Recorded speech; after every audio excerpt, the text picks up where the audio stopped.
สิมีคนเห็นอยู่บ้างเนาะเฟซนี่อะไรนี่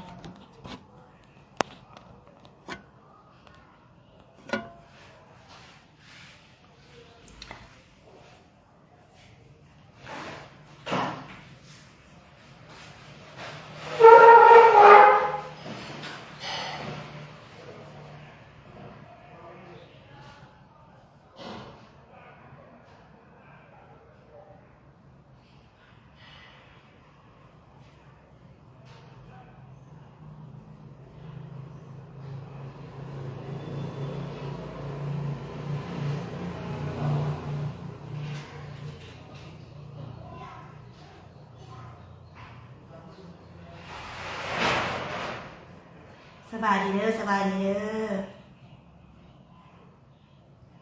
มื้อนี้ครูปิ้งสิมาเกี่ยวกับอันนี้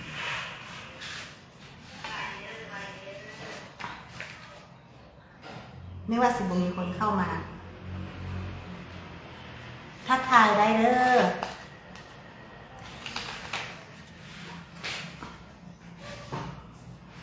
ไก่แล้ว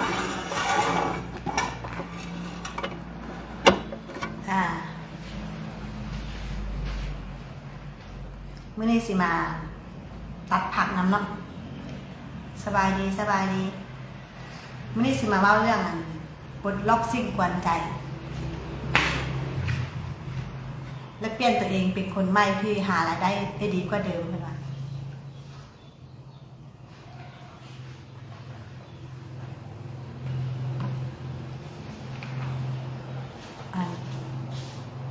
สิ่งกวนใจแนวใดเนาะสิ่งกวนใจหมายความว่าอะไรเนาะหมายความว่าถ้าเฮาสิเฮ็ดหยังก็ได้ที่เฮาสิเฮ็ดแนวเฮาอันนะคะเนาะแนวเฮาอยากเฮ็ดแนวเฮาถ้าเฮาสิเฮ็ดแนวเฮามักขนาดและเฮาบ่กล้าขนาดเนาะเวลาเฮาสิเฮ็ดไปแล้วหมู่มีหมู่มักคนอ้อมข้างบ่แล้วบ่หมู่บ่เนาะมักทวงว่าเฮ็ดบ่ได้ดอกแล้วบ่กล้าเฮ็ดขนาดเนาะ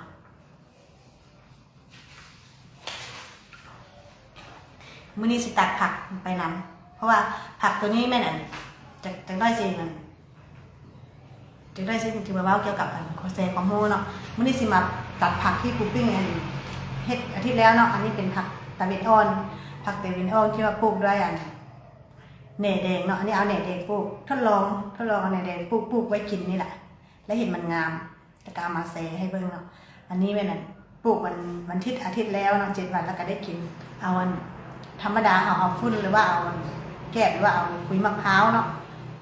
หรือว่าเอาดินปลูกแต่ว่านี่ครูปิ้งทดลองเอาแหน่แดงที่เขาเห็นเขาขายทั่วไปหลายๆนะเนาะกิโล10,000ครูปิ้งมันเฮ็ดปลูกให้นักเรียนเบิ่งแล้วมันหลายแล้วก็เลยเอาแหน่มาตากแดดไว้แล้วหลังจากตากแดดมันแห้งแล้วมันเอามาทดลองปลูกกันผักตะเวนอ่อนเบิ่งเนาะหลังจากปลูกก็งามแล้วเนาะนี่งามมื้อนี้สิมาตัดไว้กินน้ำหมายความว่าแหน่แดงนี่เป็นทางอาหารสัตว์เนาะเป็นทางอาหารสัตว์แล้วก็เป็นทางปุ๋ยเนาะเป็นทางฝุ่นหมายความว่าแหน่แดงนี่มีคุณประโยชน์หลายเนาะ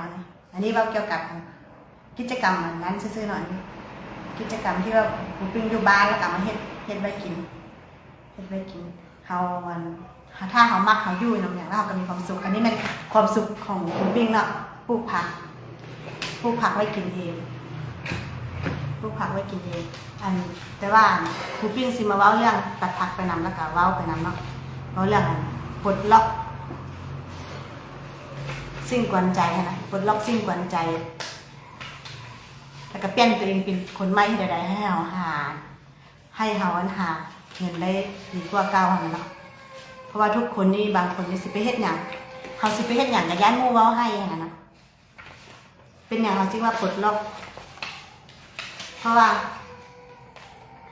เฮาจะบางคนนี่เนาะเฮาบ่กล้าดึงออกไปเฮ็ดสิ่งใหม่ๆหั่นนะอันว่าปลดล็อกกัน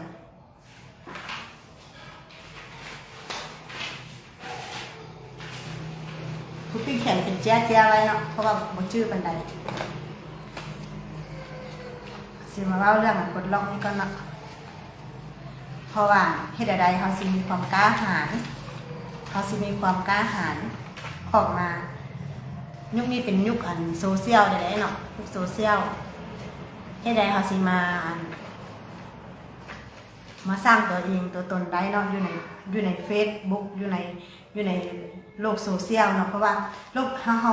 มาเฮ็ดเฮามาแชร์มาอย่างอยู่โลกโซเชียลมันบ่ผิดดอกเนาะเฮามาให้ความรู้เฮามาขายเพราะว่าต่อไปนี้เฮาก็ใช้โซเชียลหลายถ้าเฮาบ่ใช้กันสิบ่ทันหมู่เนาะค่ะจัดระเบียบเจียก่อนจัดระเบียบเจียก่อนจัดระเบียบเจียก่อนไปใส่เนาะแล้วครูพี่สิมาเซให้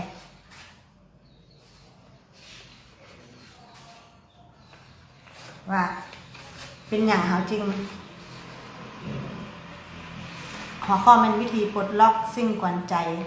และเปลี่ยนหาเป็นตัวเองไม่เพื่อหารายได้เสริมเพราะว่าบางคนนี่มีเวียกประจำแล้วเรามีเวียกเฮ็ดประจำอยู่แล้วเฮ็ดเวียกนำรัดแล้วเฮ็ดเวียกนำมันเอกชนอย่างกระยาเนาะแค่ว่าบ่เป็นส่วนตัวนะแต่ว่าเขาอยากไปเฮ็ดเวียกเสริมมันนะเนาะอยากไปเฮ็ดเวียกเสริมเวลาเขาออกจาก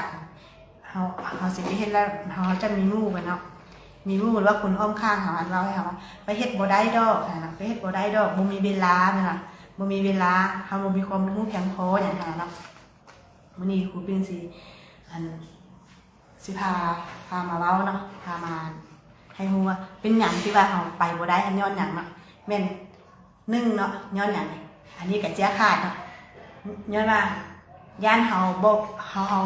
ามีความรู้แล้วเนาะแต่ว่าเฮาเฮ็ดเวียกประจำหรือว่าเฮาเฮ็ดเวียกนำเอกชนแล้วเฮามีหมู่หลายๆคนเด้เวลาเฮาสิเปลี่ยนเวียกไปเฮ็ดอันใหม่หรือว่าเฮาสิไปเฮ็ดเวียกเสริมหมู่จะมักทวงเฮาเนาะว่าเฮาเฮ็ดบ่ได้ดอกอย่างนั้นเนาะแล้วบัดนี้เฮาก็เลยย้านเฮามีความย้านอยู่จักอันเฮาจะมีความย้านอยู่3อันเนาะเฮาจะมีความย้านอยู่3อัน1คือย่านแบบว่าเฮานี่บ่มีความรู้เพียงพอเนาะย่านเฮาบ่มีความรู้เพียงพอ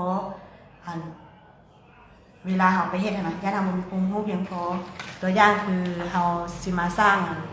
เฮาสิมาขายอยู่เพจเนาะเฮาก็ขายหมู่เนาะย่านเฮาบ่มีความรู้เพียงพอย่านเว้าบ่เป็นนั่นน่ะเนาะย่านเว้าบ่เป็นแล้วก็อันนั้นคือความย้านที่1เนาะความย้านที่2แม่นย้านเขาบ่ฮักเฮาดิย่านเขาบ่ฮักเฮาครูปิ่งจะเจียไว้อันนี้อ่านปึ้มเกี่ยวกับการสร้างตัวตนในบนออนไลน์แบบนี้เนาะเฮาบ่กล้ามาไลฟ์สดนี่ย้อนว่าย่านเฮามีความรู้บ่เพียงพอเนาะแล้วก็ย่านเขาบ่ฮักเฮานะเวลาเฮาออกมาในบนโซเชียลนี่ย่านเขาบ่ฮักเฮา3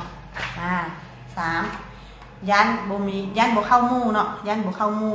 เวลาเฮามาไลฟ์มาหยังย่านหมู่เพิ่นรังเกียจย่านหมู่รังเกียจว่าเฮาบางคนก็แบบย่านหมู่รังเกียจย่านบ่เข้าหมู่เนาะมันมี3ย่านเนาะแล้วก็ย่านอันนึงแบบว่าบางเทื่อก็อายุเฮาหลายแล้วเนาะอายุเฮาหลายแล้วเฮามักว่าโอ๊ยไปขายอยู่โซเชียลหรือว่าเฮาไปสอนอยู่โซเชียลอย่างนั้นเนาะสอนอยู่เฟซอยู่อย่างนั้นนะอยู่TikTok บ่หรือว่ามีเพจอันใหม่ๆขึ้นมาเฮาน่าจะเป็นเรียนรู้ได้เนาะแต่ว่าปัจจุบันนี้คนซ้ำครูปิ้งคือกันเนาะครูปิ้งก็ยังมาแอบเว้าคือกันเพราะว่าคนที่ใช้โซเชียลหลายเขาเจ้าจะว่า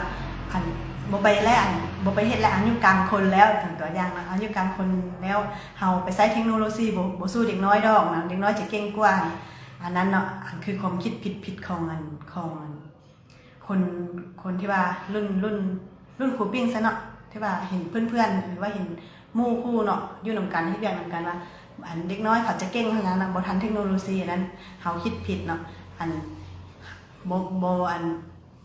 โซเชียลนี่มันบ่เลือกว่าเด็กน้อยหรือผู้ใหญ่หรือคนแก่บางคนก็ค้นหาตัวเองตอนแก่นี่เนาะมาไลฟ์สดตอนแก่บางเทื่อก็มีรายได้ย้อนตอนอายุสูงก็ได้เนาะบ่จำเป็นว่าเป็นเด็กน้อยจริงสามารถมาเฮ็ดได้อันนั้นคือ ความย้านเนาะความย้านของเฮาย้านความรู้บ่เพียงพอย่านบ่มั่นใจเนาะย่านบ่มั่นใจในความคิดของตัวเองย่าน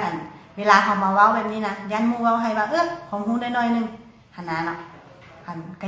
ยังไปเว้าค่อยรู้หลายกว่าหันก็อย่างเนาะอันนั้นบ่ต้องสนใจเนาะเขาต้องปิดหูปิดตาเนาะแล้วเขาก็ฝึกตัวเองเนาะฝึกตัวเองที่ใดๆเขาสิ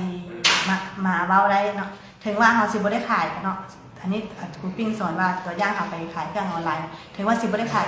ก็อย่างน้อยเขากับมาเป็นบทเรียนให้เขาที่สามารถเขาออกกล้องได้สามารถเขาได้แชร์ความรู้ให้คนว่าเทื่อยังด้อยโอกาสเนาะกันยังดีเนาะและกะย่านแบบว่าคนข้างๆเขาน่ะบ่เห็นนำที่เขามาไลฟ์สดเลยย่านแบบว่าเป็นแนวบ่ดีไม่อย่างเนาะพระเจ้าบ่ฮู้ตั้งแต่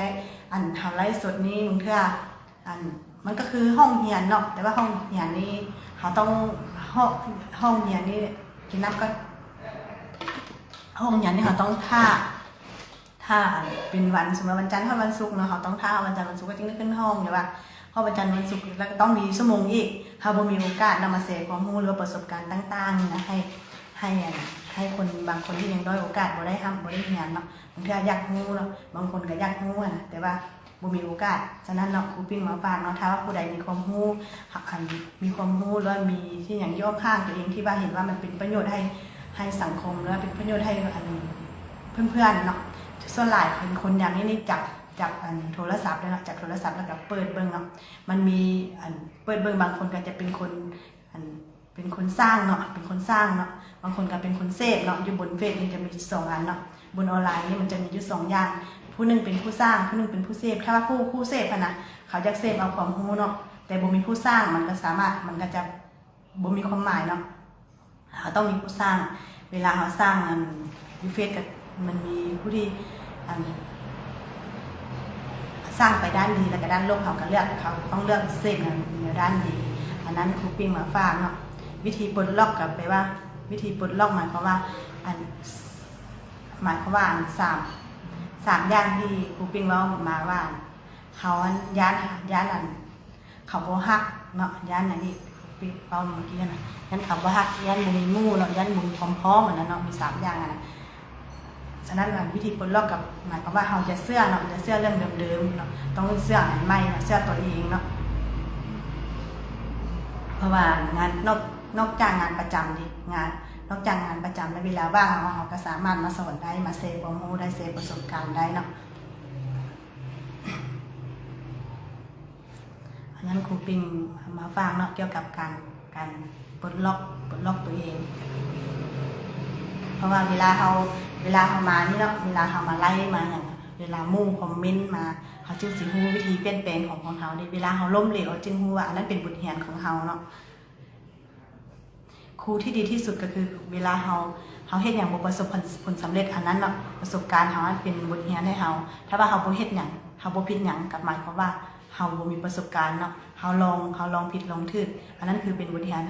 เขาได้ยินแต่เขาบ่เฮ็ดก็บ่มีความหมายเขามีความรู้แต่ว่าบ่ได้ปฏิบัติตัวจริงก็บ่มีความหมายนั้นครูปิ้งมาฝากมื้อนี้สิมาตัดผักเนาะตัดผักอันตัวปลูกอาทิตย์แล้ว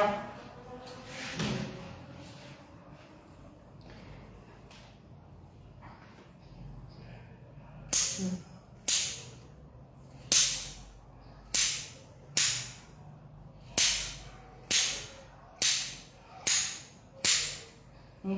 ผักตะลินอ่อนเนาะมีเฮานี่คันเฮาฮักอย่างมักอย่างเขาเฮ็ดเฮาก็มีความสุขนี่ล่ะนี่ครูปิ้งกับปลูกผักกันมีความสุขค่ะเขาสนิทก่อนเนาะครูปิ้งสิไปไลฟ์อยู่เฟซกันมานี่บ๊ายบาย